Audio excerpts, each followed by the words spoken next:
notre dernier message sur notre série sur une église pour aujourd'hui.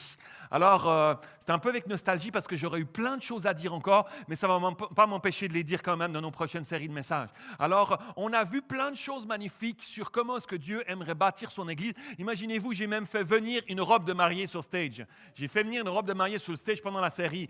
On a vu plein de belles choses et ce matin, j'aimerais vous apporter ce dernier message. Peut-être vous allez vous dire, ah, c'est ça ce message que tu as apporté, le dernier message de la série, c'est ça, Pasteur Mathieu, que tu as amené? Oui, parce que je crois que c'est le cœur même de ce que Dieu aimerait qu'on développe pour être ensemble l'Église selon son cœur. Alors, dans notre série de messages d'une Église pour aujourd'hui, le titre du message de mon message de ce matin est celui-ci, le cœur du serviteur.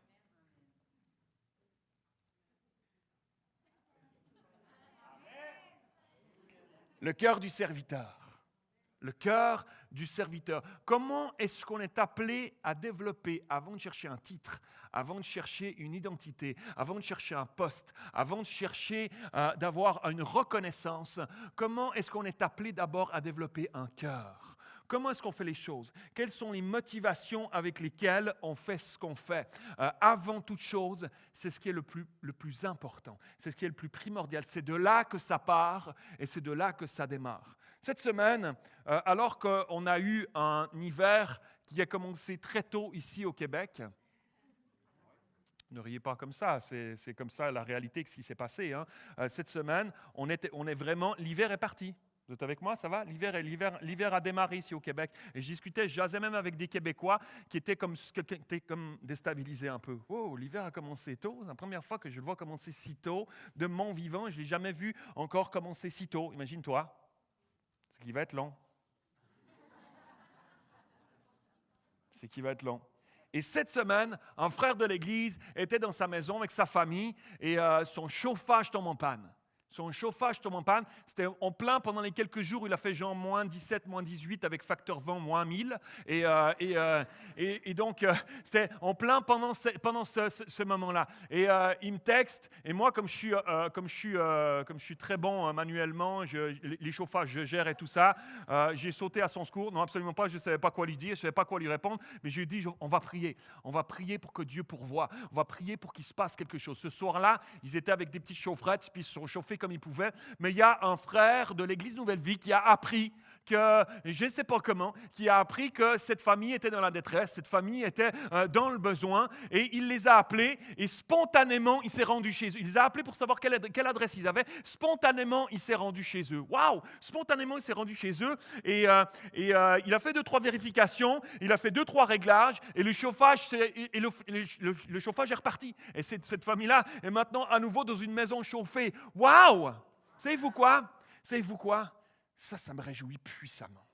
Ça, c'est l'Église qui réjouit le cœur de Dieu. Ça, c'est l'Église qui réjouit profondément le cœur de Dieu. Quand on commence, non pas juste venir s'asseoir pour écouter un prédicateur prêcher, non pas juste venir dans une... Moi, je vais à l'Église Nouvelle-Vie-la-Prairie, mais commencer à vivre l'Église comme une famille. Commencer à vivre l'Église comme une vraie famille, où on prend soin les uns des autres, où on se soucie les uns des autres, où s'il y a quelqu'un dans le besoin, je vais aller l'aider. Si j'apprends que quelqu'un ne va pas bien, je prends le téléphone, j'appelle, où les choses ne sont pas juste dépendantes. On a un pasteur Mathieu, tu dis quoi? Vous êtes là, il y a l'équipe pastorale qui est là. En même temps, vous êtes payé pour faire ça, quand même. Moi, je donne ma dîme, et puis vous êtes payé pour faire ça. Quand même, on s'attend à ce que vous fassiez votre travail pastoral. Oui, absolument. Puis on va le faire, puis on va le faire encore, puis on va le faire de tout notre cœur et de tout notre possible. Mais la vraie Église qui réjouit le cœur de Dieu, c'est une Église où tout le monde se met en route, où tout le monde cherche à développer un cœur de serviteur.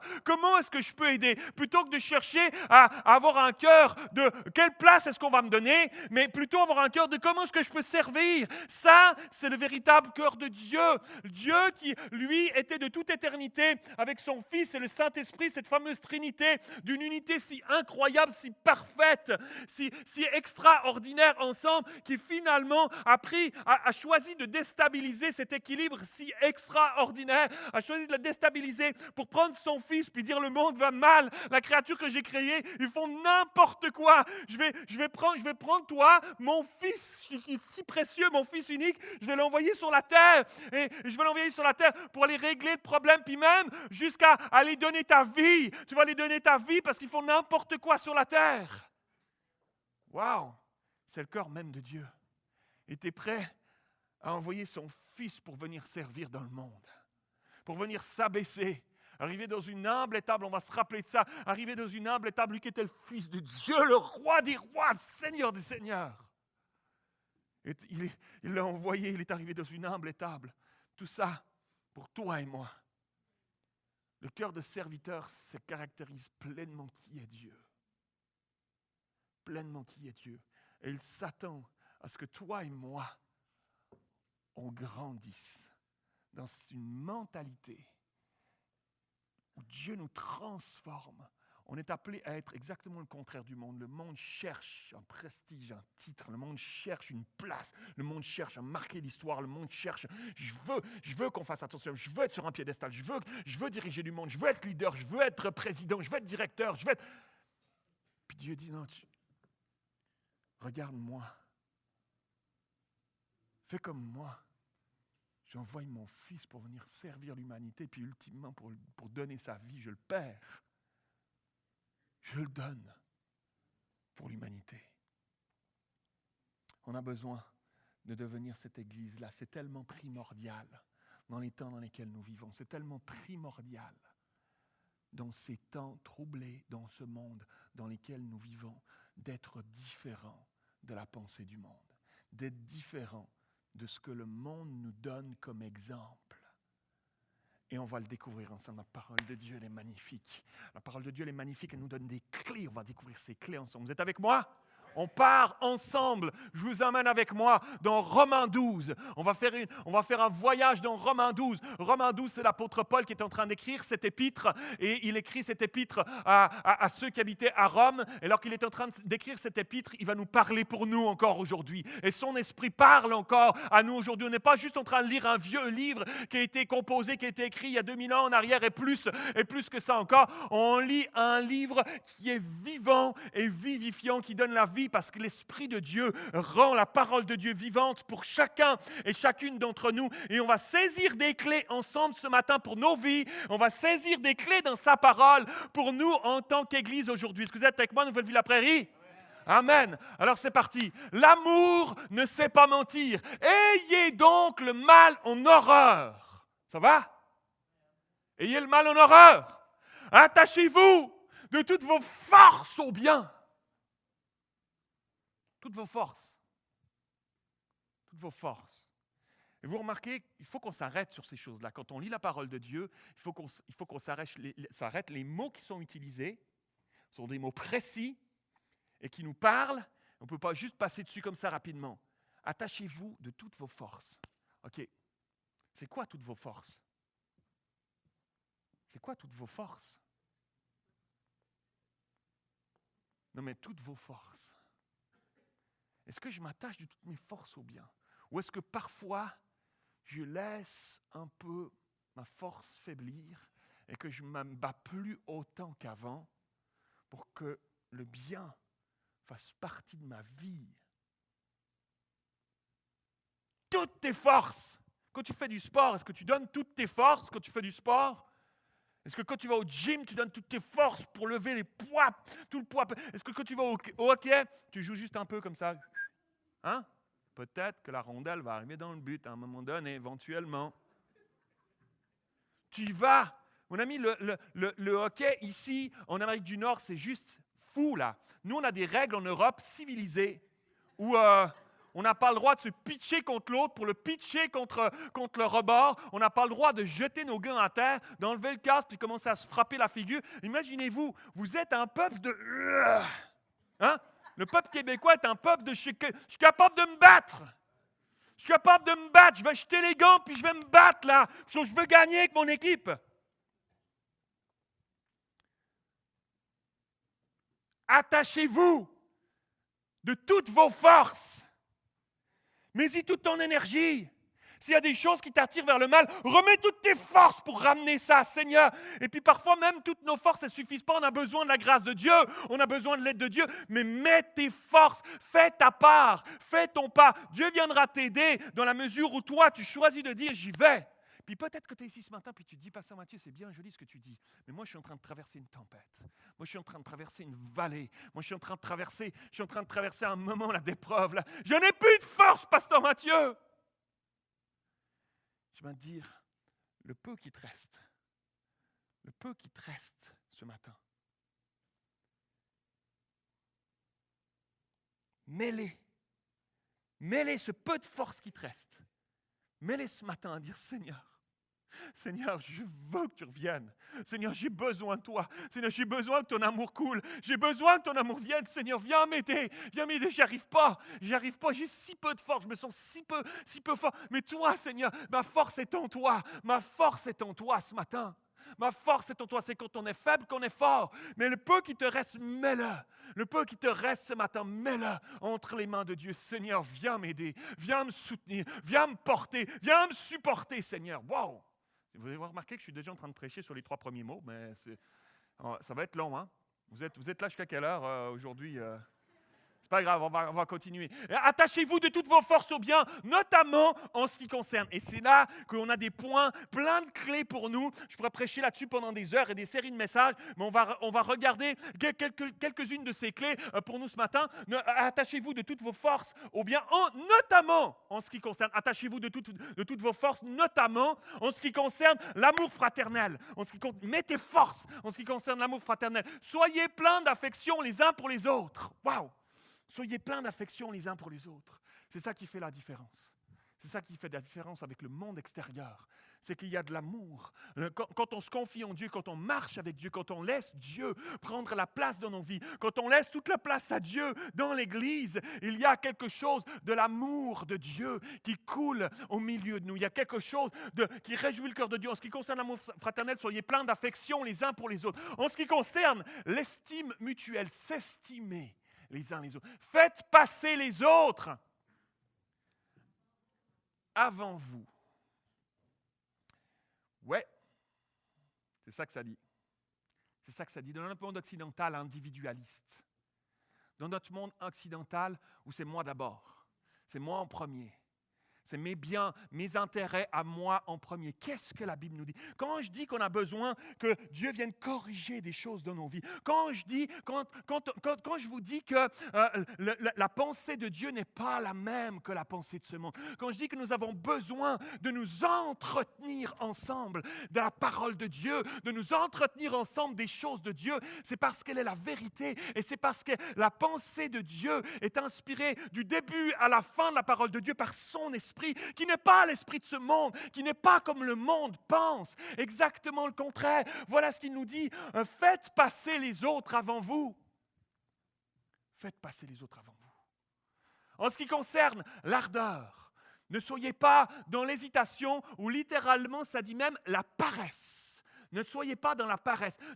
Ayez de l'ardeur. Laissez-vous pas aller. Ayez de l'ardeur dans votre foi. En ce qui concerne l'esprit, soyez bouillants.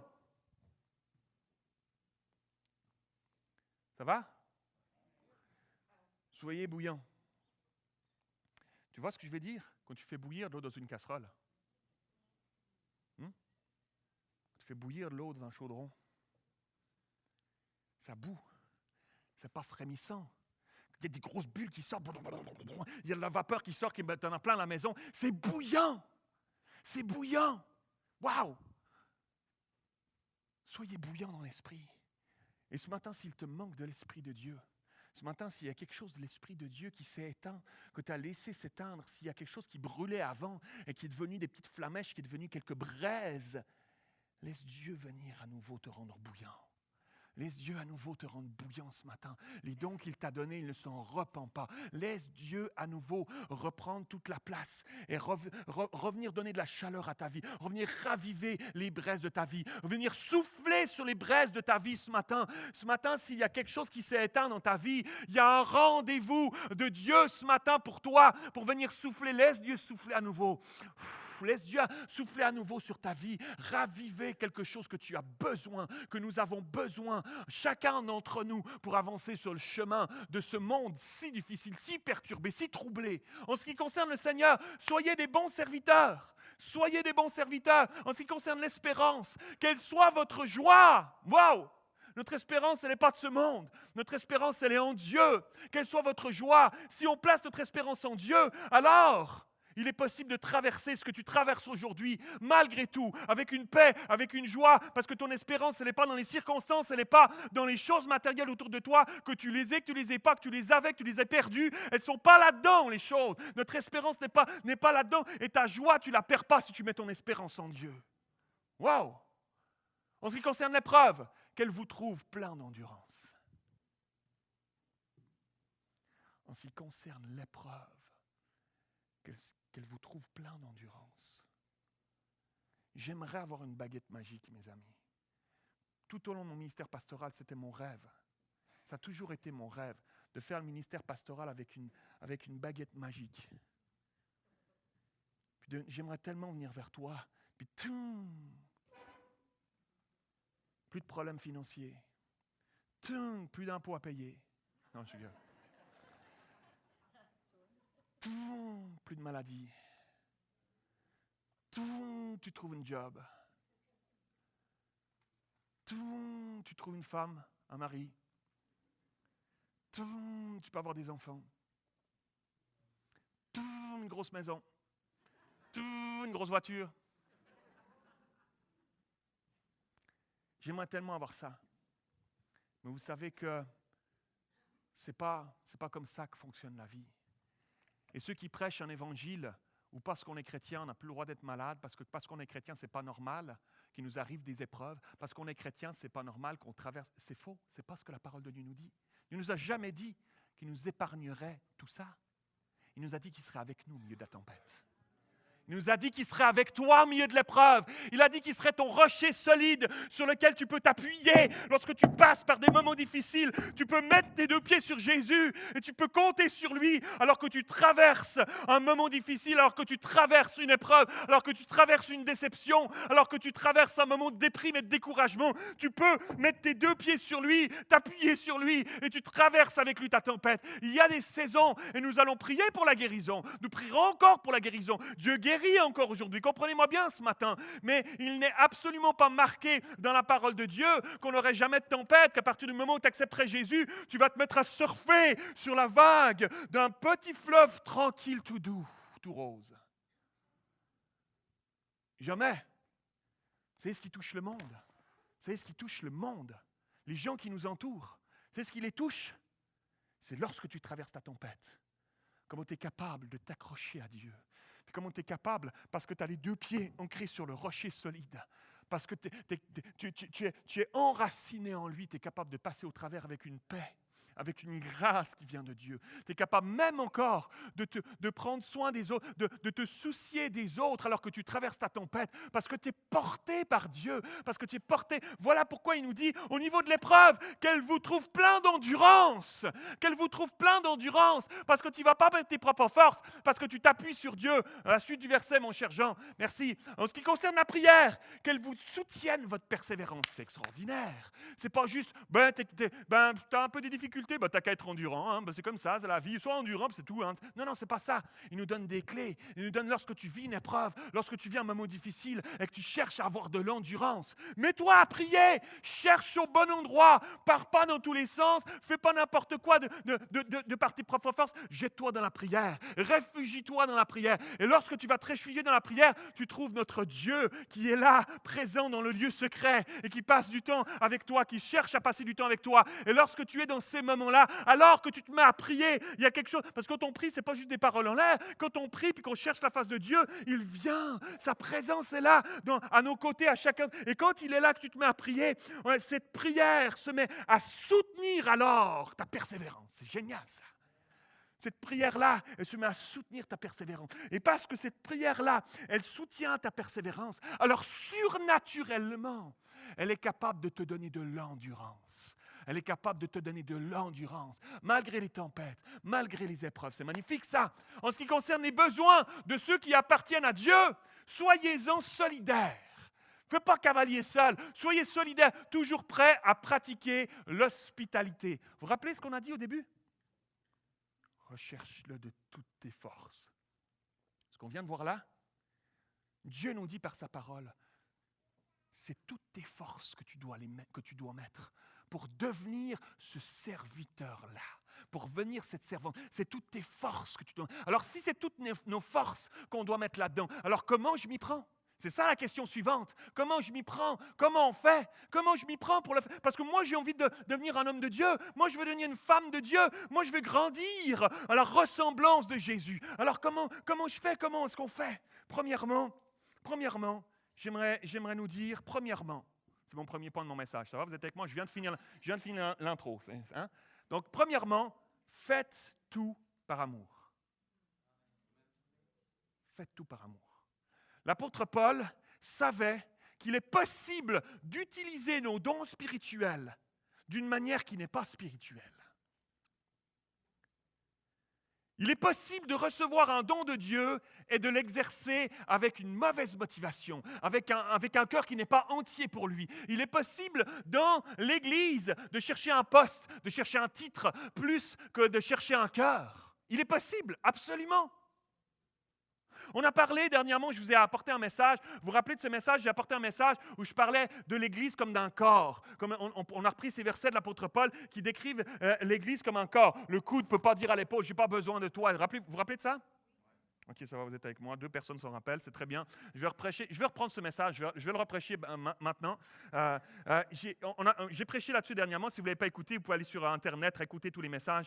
Tout est sur Internet. Ce qui fait qu'un corps est en bonne santé, ce qui fait un corps, que chaque membre dans le corps est en connexion avec les autres, qui communiquent les uns avec les autres, qu'une harmonie est possible et s'installe pour bien coordonner le tout, qu'un corps puisse se mettre à bouger, coordonner tout ça, c'est le système circulatoire du corps, les veines, les artères. À la suite de ce message, je recevrai un doctorat honorifique en médecine tout à l'heure. Mais c'est les veines, c'est les artères. Sans ce système dans notre corps, pas de sang qui puisse alors alimenter les organes de notre corps entre eux. Pas de possibilité de mouvoir alors notre corps. Et dans le corps spirituel, l'Église, notre corps, nous ensemble, ce système circulatoire, ce sang qui coule et qui relie toutes les parties entre nous, c'est l'amour de Dieu qui coule par son esprit. C'est l'amour. C'est l'amour qui est censé couler dans les veines de l'Église. C'est l'amour qui est censé donner la vie à l'Église. C'est cet amour-là qui est capable de nous unir, nous si différents les uns des autres, d'arrière-plan d'éducation, de formation si différents les uns des autres. C'est l'amour de Dieu qui est capable de faire ce travail-là. Oui, absolument. L'apôtre Paul l'explique dans le chapitre 13 d'Un Corinthiens. 1 Corinthiens 13, vous connaissez? Le chapitre de l'amour. 1 Corinthiens 13. Sans ce lien de l'amour, il est inutile de tenter de fonctionner, ça ne marche pas. Ça ne marche pas. C'est comme une cymbale qui retentit. Si je n'ai pas l'amour, 1 Corinthiens 13, si je n'ai pas l'amour, je suis comme une cymbale retentissante. C'est fini. C'est déjà fini. Ça fait pas long, hein? Ça fait parfois... Déjà fini. Sans l'amour, c'est que déception. Tu peux avoir un wow, mais s'il n'y a pas l'amour, c'était ça. Un nouveau qui rentre dans l'église. Tu peux avoir un wow. Waouh, beau bâtiment. Waouh, musicien talentueux. Waouh, des bel écran. Ah, waouh. Oh, waouh, prédicateur. Waouh, il y a le feu. Ce petit Suisse. Ça fait toujours rire les Québécois quand je dis ça. Il y a comme une image qui vous vient quand je dis ça. Ce n'est pas l'image de moi, je le sais. Si je n'ai pas l'amour, je ne suis rien. Cette personne qui vient ici dans nos locaux, qui vient un dimanche matin parce que tu l'as invité, qui vient parce qu'il a entendu parler d'eux, qui vient parce que Dieu l'a conduit ici. On peut faire tout ce qu'on peut pour rendre la coquille, pour rendre l'apparence belle. Puis on va le faire encore. Parce qu'on veut que les gens qui viennent ici soient beaux, ce soit accueillant, que les gens qui viennent ici, il y ait une ambiance, qu'il y ait quelque chose. Mais s'il n'y a pas de l'amour, c'est une cymbale qui retentit. Bam! Waouh! Ces gens-là vont sortir de là, puis ils disent, c'était bien beau, c'était joli, mais ça n'a pas transformé leur vie. Parce qu'il n'y a que l'amour de Dieu qui transforme. Il n'y a que l'amour de Dieu qui change. Il n'y a que l'amour de Dieu qui fait cette œuvre incroyable. Tout comme un corps sans sang ne peut pas vivre. Une église sans l'amour de Dieu ne peut pas vivre. Ne peut pas vivre. Pas de la vraie vie de Dieu en tout cas. C'est juste un club social. Nous sommes l'épouse de Christ et nous avons besoin d'être remplis de l'amour de Dieu pour faire la différence avec le monde. J'en ai besoin. Ce n'est pas quelque chose que j'arrive à produire par moi-même. Faire la différence avec le monde qui nous entoure. Dieu est différent de l'esprit de ce monde, égoïste, individualiste, capitaliste, matérialiste et tous les is que tu veux. Nous sommes ses enfants, nous. On est son peuple. Et pour cela, c'est pour cela que dans ce texte, l'apôtre Paul nous parle tout de suite de l'amour. Il nous parle tout de suite de l'amour. L'amour ne sait pas mentir. Ayez donc le mal en horreur, attachez-vous de toutes vos forces au bien, et notamment en ce qui concerne l'amour fraternel. Il parle de l'amour, il insiste, l'amour. Soyez pleins d'affection les uns pour les autres. Tellement de versets qui en parlent. L'apôtre Paul en parle aussi dans Colossiens 3,14. Mais par-dessus toutes ces choses, revêtez-vous de l'amour qui est le lien de la perfection. Par-dessus tout. Par-dessus tout. C'est plus important que tout. C'est plus haut que tout. C'est plus bon que tout le reste. Ça a plus d'impact que tout. Par-dessus tout, revêt-toi de l'amour. Si tu manques de l'amour, demande-le. Crie à Dieu pour qu'il t'en donne. Il te le donnera. Il te le donnera. Et vous remarquez que lorsqu'il y a de l'amour, lorsqu'il y a de l'amour qui est là, lorsqu'on a l'amour de Dieu en nous, on dirait que tout est plus simple et tout est plus facile. C'est plus facile. On a envie d'aimer l'autre plus facilement. C'est plus facile d'aider l'autre. C'est plus facile de respecter l'autre, malgré nos différences. Je n'ai pas d'atome crochu avec, mais c'est plus facile de l'aider malgré tout. C'est plus facile de l'aimer malgré tout. Malgré tout. Et on se sent tellement mieux. On n'a plus envie de chialer. On n'a plus envie de chialer. On n'a plus envie de se plaindre. On n'a plus envie de juste voir ce qui ne va pas. On arrive à se réjouir pour ce qui a été fait plutôt que de toujours se plaindre pour ce qui n'a pas encore été fait ou pas comme il le fallait. Ça va, vous me suivez? Vous êtes avec moi? C'est tellement mieux que lorsqu'on laisse la colère. C'est tellement mieux d'avoir l'amour que lorsqu'on laisse la colère, lorsqu'on laisse l'amertume, lorsqu'on laisse la jalousie, lorsqu'on laisse la convoitise, lorsqu'on laisse le jugement des autres prendre place en nous. C'est tellement mieux quand on a l'amour. C'est cet amour qui permet à l'apôtre Paul de continuer la liste qu'on a vue tout à l'heure. De parler d'être plein d'affection les uns avec les autres, les uns pour les autres, d'user de prévenance réciproque. J'aime ça. J'aime ce terme de prévenance réciproque. Je vais avoir de la prévenance pour toi. On va avoir de la prévenance l'un pour l'autre. On ne s'attend pas juste à ce que l'Église produise des choses pour nous. On ne s'attend pas juste à ce que l'équipe pastorale fasse des choses pour nous, mais on va prendre, nous, nos responsabilités. Puis on va user de prévenance réciproque. Comment vas-tu? Comment tu vas? Je prends le téléphone cette semaine. Comment tu vas? Je t'ai vu dimanche, tu n'avais pas l'air de filer bien.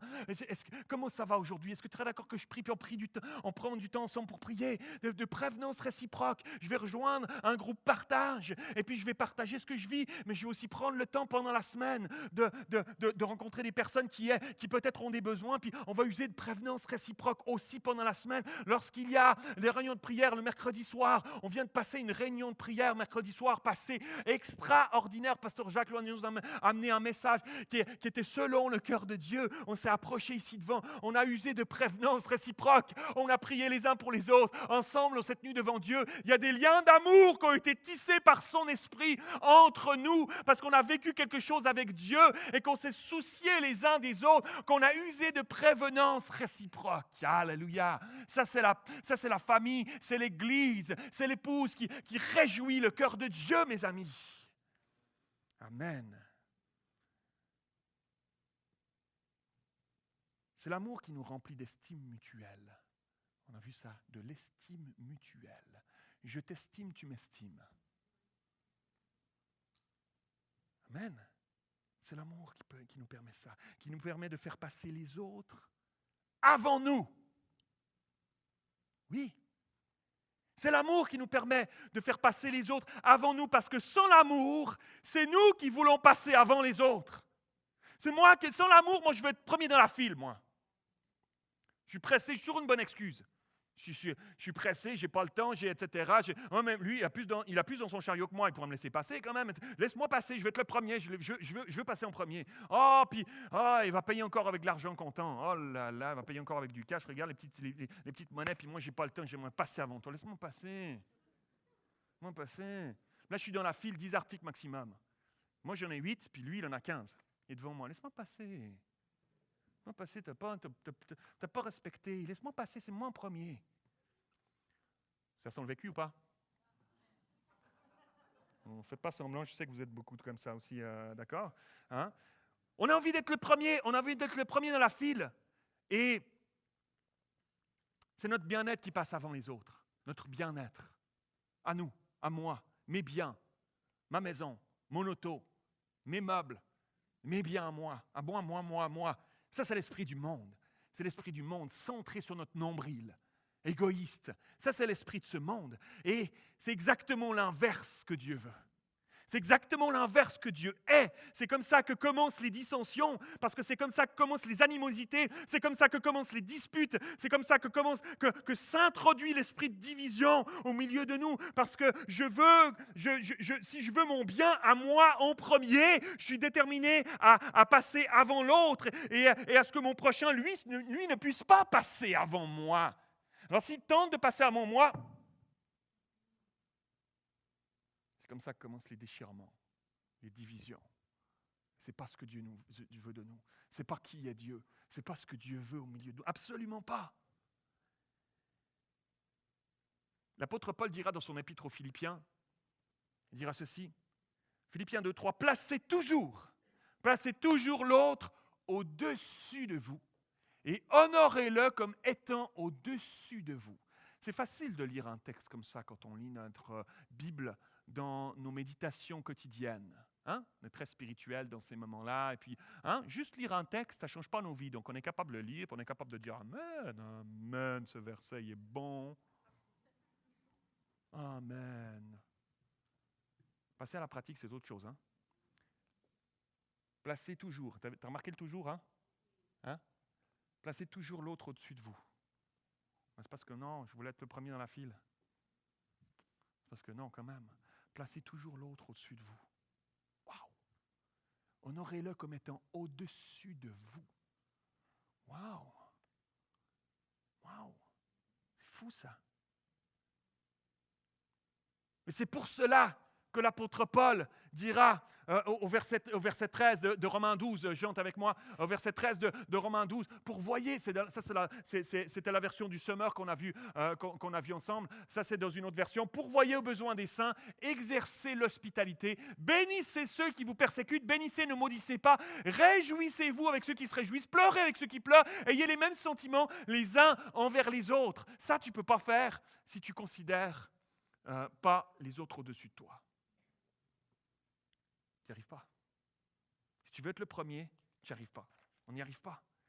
C'est juste l'amour de Dieu qui peut nous permettre de vivre ça, qui peut te permettre de rentrer dans ce style de vie, dans ce style de pensée, dans ce genre d'action-là, qui nous met en route. J'en ai besoin et nous en avons désespérément besoin. Chacune d'entre nous. L'Église en a besoin pour être l'Église selon le cœur de Dieu dans ces temps de la fin, dans ces temps difficiles dans lesquels nous vivons. Lorsque nous nous réjouirons pleinement avec ceux qui se réjouissent et que nous pleurerons réellement avec ceux qui pleurent, que nous aurons les mêmes sentiments les uns envers les autres. Alors laissez-moi vous dire une chose, Jésus pourra bientôt revenir, l'épouse sera bientôt prête.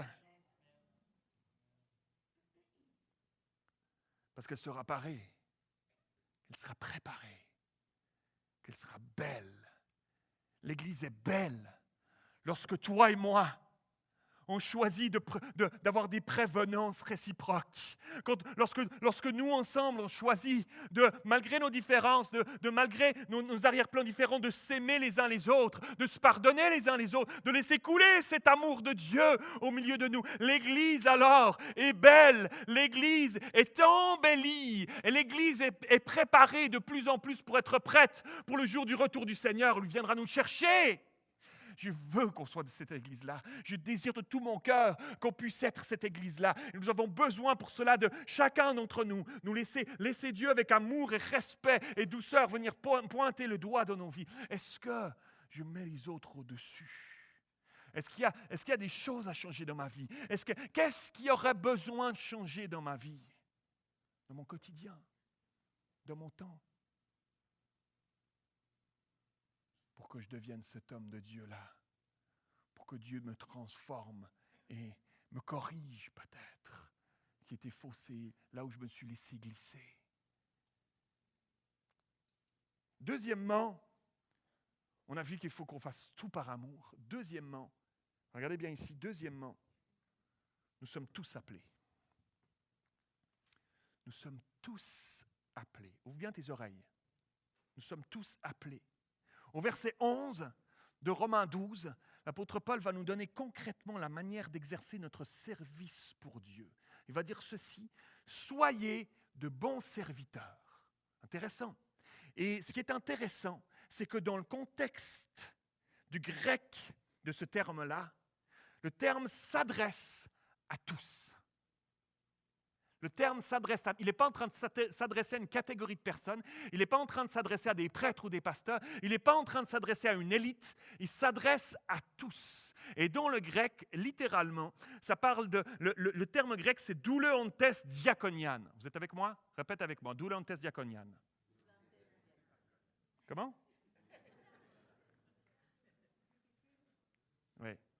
Oui, c'est ça. Je te pardonne pour toi. Les francophones et les grecs, au milieu de nous, aucune excuse. Douleontes diakonian. C'est absolument passionnant et intéressant. Ça se traduit par servir dans le ministère, tous au service dans le ministère. Servir, nous sommes tous appelés. La signification est extraordinaire pour chacun et chacune d'entre nous ici ce matin. Ça veut dire que le ministère, il n'est pas juste réservé à une élite. Le ministère n'est pas réservé à une élite, pas juste à des pasteurs, pas juste à pasteur Mathieu. Il n'est pas lié à un titre pastoral, d'évangéliste ou de missionnaire, au fait d'être à plein temps pour Dieu, d'être rémunéré pour le faire, mais il est lié au don que Dieu nous a donné, au don que Dieu t'a donné. À chacun, chacune d'entre nous, il nous en a donné des dons, des talents, certains en plus, certains 5, certains 2, certains 1. Rappelez-vous la parabole des talents. Peu importe, mais chacun d'entre nous, on a reçu quelque chose. C'est ça qui nous montre que nous sommes appelés chacun à servir dans un ministère que Dieu nous appelle à développer là où il t'a placé. Pour l'Église, dans l'Église, mais aussi hors des murs de l'Église. Qu'est-ce que Dieu t'appelle à faire? Quelle est ta place? C'est pour toi et moi, sans aucune distinction de valeur, de titre, ensemble dans ce corps, alimenté, motivé, mu par l'amour de Dieu qui coule dans les veines de l'Église, de l'épouse, qui est censé couler et qui nous lie les uns avec les autres, passant à travers nous, nous unissant ensemble. Waouh! L'apôtre Paul va parler concrètement de servir, d'exercer notre ministère, d'exercer nos dons avec du zèle, avec de l'ardeur, de toutes nos forces. On l'a vu, d'être bouillant, d'être fervent d'esprit. Voilà la manière. Avez-vous remarqué qu'au verset 11, tout à l'heure qu'on a lu de Romains 12, lorsque Paul parle de zèle, d'être bouillant, il donne aussi son contraire. au niveau du zèle, de l'ardeur, plutôt que d'hésiter ou d'être dans la paresse. Wow! Pourquoi? Parce qu'il est justement possible, sur le chemin de nos vies chrétiennes, sur notre parcours de vie chrétienne, parfois d'en arriver à un moment où l'ennemi attaque et te fait glisser vers la paresse, ou l'hésitation, le doute s'insinue. Tu hésites un peu, puis finalement tu n'es plus si certain que ça, puis finalement tu te dévalorises, puis finalement le découragement prend place, la paresse s'installe. On n'a plus trop envie de servir, plus trop envie d'aller à l'église, plus trop envie de côtoyer des chrétiens même. Et ça y est, on s'est arrêté sur le chemin. Les fruits d'antan se sont flétris. L'arbre ne porte plus. Wow. Où en est l'arbre de ma vie? Où en est l'arbre de ta vie ce matin? Peut-être aurait-il besoin de soins? Peut-être que quelque chose t'a arrêté sur le chemin de ta vie. Une blessure, une déception, une crise qui peut-être a frappé ta vie, une épreuve, une tempête qui a frappé ta vie et qui t'a bloqué, qui t'a stoppé, qui t'a arrêté en plein élan, réduit à néant toute une vie de travail qui a détruit tes rêves. Peut-être une crise à ton travail. Peut-être une crise dans ton couple. Une crise familiale, une crise de foi, une parole blessante d'un chrétien, d'une chrétienne, une incompréhension, et tu étais prêt à abandonner. Dieu a un autre plan pour ta vie.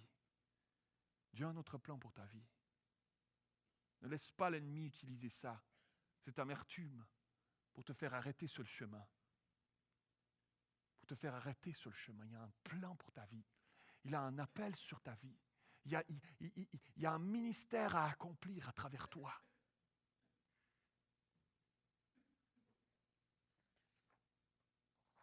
Laisse Dieu venir guérir tes blessures. Au début du chapitre de Romains 12, vous le lirez chez vous à la maison. L'apôtre Paul dit ceci: je vous exhorte donc, par les compassions de Dieu, à offrir vos corps comme des sacrifices vivants, saints, agréables à Dieu, ce qui sera de votre part un culte raisonnable. Je vous exhorte, si ce matin sur le chemin de ta vie tu t'es arrêté, si sur le chemin de ta vie tu as laissé les doutes s'insinuer, tu as laissé la paresse s'installer, tu as laissé les blessures te freiner, te stopper, et qu'aujourd'hui tu es ici ce matin et sincèrement devant Dieu, tu peux juste être dans la vérité, reconnaître et dire: c'est vrai, les fruits se sont flétris, les feuilles sont tombées, je ne porte plus rien. Pasteur Mathieu, je ne porte plus rien, j'ai envie de revenir à quelque chose, j'ai envie de revenir. Oui, je reconnais que Dieu avait mis quelque chose sur ma vie, je suis passé à côté. Seigneur, il y a quelque chose de nouveau que tu aimerais, un nouveau chemin sur lequel tu aimerais me ramener sur ta voie, sur ton chemin. J'aimerais te dire, j'aimerais t'exhorter, j'aimerais te dire les mêmes paroles que l'apôtre Paul. Je t'exhorte donc par les compassions de Dieu. Dieu a compassion de ta vie, là où tu en es aujourd'hui. Là où tu en es aujourd'hui. Ce par quoi tu as traversé, les blessures qui sont là, il connaît ta vie. Il sait comment s'y prendre pour venir guérir. Il sait comment s'y prendre pour venir restaurer. Il sait comment s'y prendre pour venir te rétablir. Je t'exhorte donc, par les compassions de Dieu qui t'aime tellement, à offrir à nouveau ta vie, à offrir à nouveau ton corps, à offrir vos corps comme des sacrifices vivants, à offrir ta vie à nouveau ce matin. Offre-la à nouveau à Dieu, reviens à lui. Ce qui sera de ta part une adoration, un culte véritable. Offre-le lui ta vie à nouveau comme une adoration ce matin. Offre-la lui à nouveau. Ça va tellement réjouir son cœur, ça réjouit tellement son cœur. Troisièmement, vous êtes avec moi? C'était quoi le deuxièmement?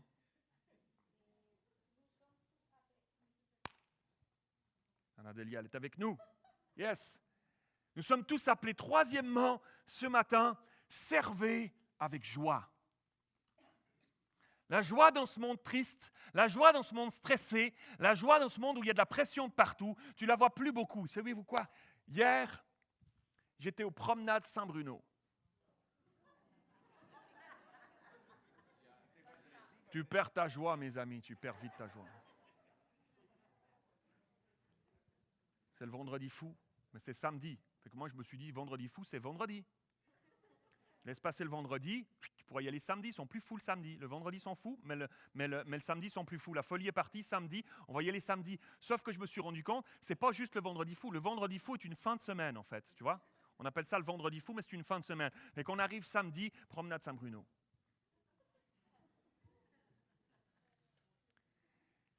Le monde ne sait pas.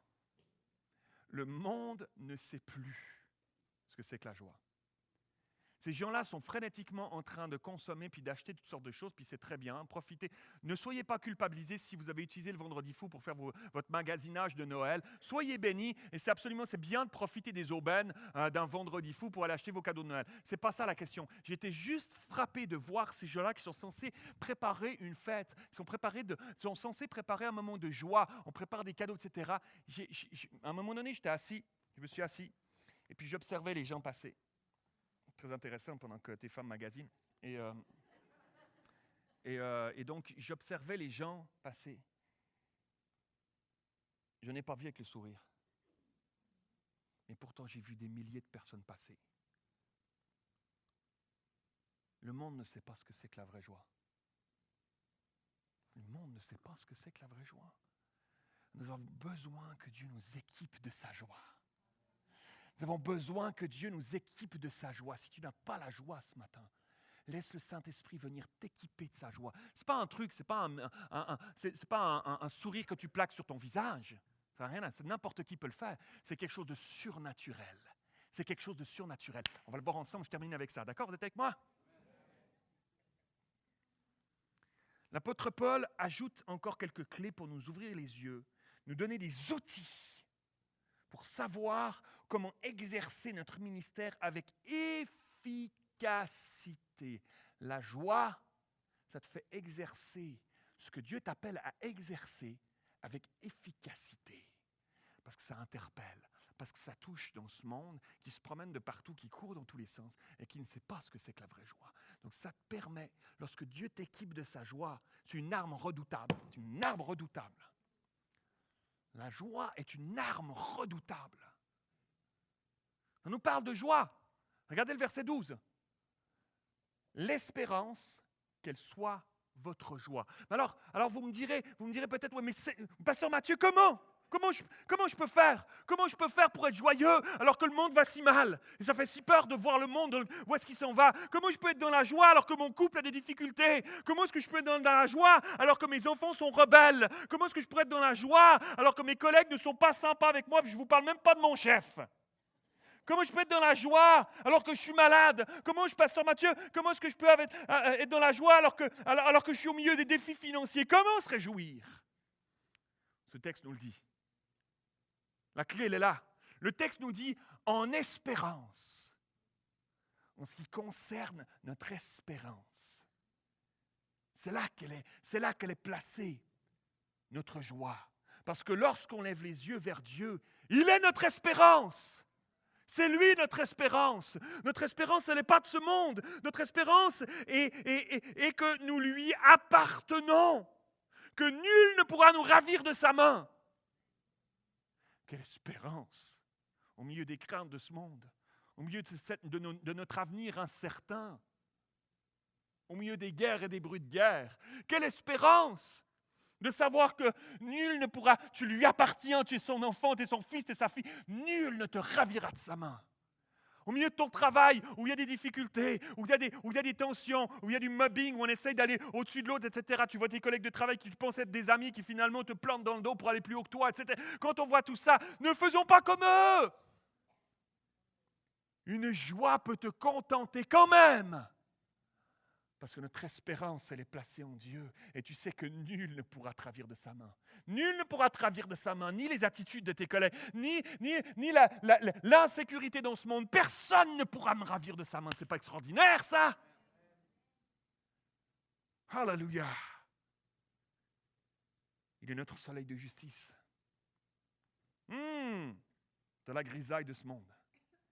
Il est notre soleil de justice. Alléluia. Et ça, C'est ce qui me réjouit le plus. Un jour, nous le verrons face à face. Un jour, on le verra face à face. Quel jour glorieux, mes amis. Quel jour glorieux, je suis en train de vous le dire, puis j'ai juste un désir, c'est que je sois là, maintenant, avec lui. J'aimerais être là maintenant avec lui, face à face avec lui. Plus de souffrance, plus de douleur, plus de larmes, plus de maladie, pleinement avec lui pour l'éternité, dans la présence merveilleuse de mon Jésus. Mais tant qu'il nous prête vie sur cette terre, on a un rôle à jouer. Et il s'attend à ce qu'on soit des instruments disponibles entre ses mains pour nous utiliser et propager son amour, propager sa joie, au milieu de ce monde tourmenté, justement, d'être différent, justement d'avoir une façon de vivre différente, une mentalité différente, une façon de parler différente, une façon de prendre ses choix différemment. Alléluia. C'est ce qui nous permet d'être patients dans l'épreuve. C'est ce qui nous permet d'être patients dans l'épreuve. Cette espérance qui nous porte miraculeusement au milieu de nos temps de tempête. Elle nous permet de persévérer dans la prière, même si on ne voit pas encore le résultat.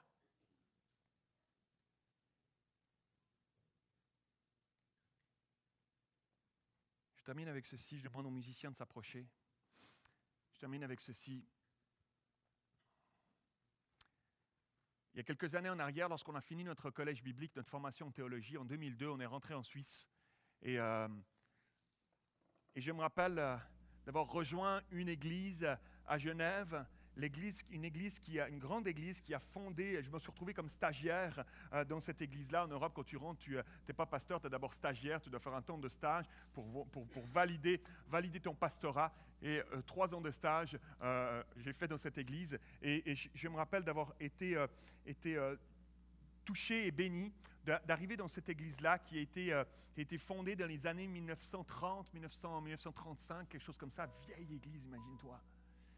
Et le privilège d'avoir le pasteur fondateur de cette église qui finalement a implanté une 20aine d'églises en Suisse, un mouvement qui s'est créé avec une 10-15aine d'églises en France, et un homme qui a eu un impact extraordinaire, qui dans les années 30, il y a eu un réveil extraordinaire dans la francophonie européenne en France, avec les assemblées de Dieu qui ont commencé à grandir sous le ministère de Douglas Scott. C'était pendant cette période-là. Et ce pasteur, qui est le pasteur Adolphe Hunziker, qui était né en 1912, on a eu le privilège de le côtoyer dans cette église en arrivant à Genève. Il avait 90 ans et il était à la fin de son parcours sur cette terre, et je l'ai connu plutôt comme la photo que vous voyez de droite, un homme qui a prêché devant des foules, un homme qui a eu un ministère qui a porté tellement de fruits. Il priait pour les gens se convertissaient, étaient baptisés dans le Saint-Esprit, les gens se repentaient, des choses extraordinaires. C'est un homme qui a prêché devant des foules, qui a vu des milliers de personnes s'avancer pour donner leur vie à Jésus, un homme extraordinaire. À cette période de sa vie où on l'a connu, on est arrivé dans cette église-là, il était âgé, il avait 90 ans, et il avait contracté la leucémie, une forme de leucémie que tu peux attraper lorsque tu deviens âgé, et il devait se faire changer son sang à toutes les 3 à 4 semaines. Il rentrait à l'hôpital, il lui changeait son sang, et il y avait une faiblesse qui était là. Cet homme-là qui a dirigé des églises, qui a prêché devant des foules, qui a servi le Seigneur pendant toutes ces années. Waouh, rendu comme ça. Son épouse était malade en fin de vie. Il a choisi de s'occuper d'elle plutôt que de la placer dans un foyer pour personnes âgées médicalisées. Il a choisi de prendre soin d'elle. Elle était chez eux à la maison. Elle avait perdu la tête. Elle ne le reconnaissait même plus, cette femme qui a servi pendant toutes ces années à ses côtés, qui ont porté ensemble, qui ont implanté des églises ensemble, qui ont vécu. Cette femme-là n'était même plus capable de le reconnaître. Elle avait un lit médicalisé chez eux dans leur appartement, dans un quartier de Genève, dans un vieil appartement, un lit médicalisé. Chaque jour, il y avait une infirmière qui venait pour prendre soin d'elle. Et je me rappelle la première fois que je me suis dit, je vais aller le visiter chez lui. Je vais aller visiter cet homme-là. Puis je vais aller lui donner une bonne parole qui va l'encourager. Il est sûrement pas bien, il est sûrement découragé dans les circonstances dans lesquelles il est. Avoir été un homme de Dieu si incroyable, avoir servi le Seigneur toutes ces années, puis se retrouver en fin de vie comme ça dans cet appartement. Et je me dis, je vais aller l'encourager, je vais aller passer du temps avec lui, donner une bonne parole. Et je me rappelle que ce jour-là, je suis arrivé dans ce quartier, le quartier des Eaux Vives à Genève. J'ai sonné à son appartement et j'ai entendu une voix qui disait « Oui, entrez !» Alors j'entre, une grosse porte, tu sais, ces appartements avec des plafonds très hauts, avec des enluminures, des vieux appartements comme ça européens. Et la grosse porte en bois qui s'ouvre. Je rentre dans son appartement, les parquets en bois qui craquaient sous mes pieds quand je marchais. Je passe devant la porte de son épouse qui était là dans son lit, puis qui on dirait qu'elle n'était plus là. Elle était déjà plus là. Puis j'ai un fardeau sur mon cœur. Je dis Seigneur, donne-moi une parole pour cet homme-là, pour l'encourager. Et puis là, j'entends sa voix. Oui, Mathieu, viens seulement, entre, je suis dans mon bureau. Et là, je rentre dans son bureau, et c'est un bureau de pasteur. Des livres, des bibliothèques, du sol jusqu'au plafond, sur tous les murs, partout.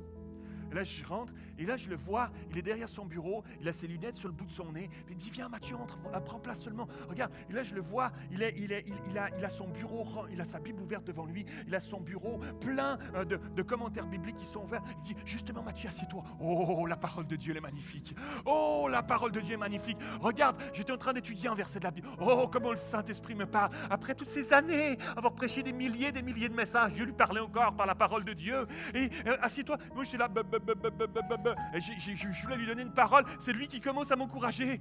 Le Seigneur est merveilleux, il est si extraordinaire. Sa femme est mourante dans une chambre à côté. Lui, il doit se faire changer son sang. Il souffre dans son corps. Il est même plus pasteur de l'église depuis des années. Il est confiné dans son petit appartement là. 4 ans plus tard, j'ai eu le privilège d'être dans ses funérailles. Et laissez-moi vous dire qu'il n'y avait pas de tristesse. Bien sûr, il y avait la tristesse de l'absence, mais il y avait un sentiment de joie. Il y avait un sentiment de bon et fidèle serviteur.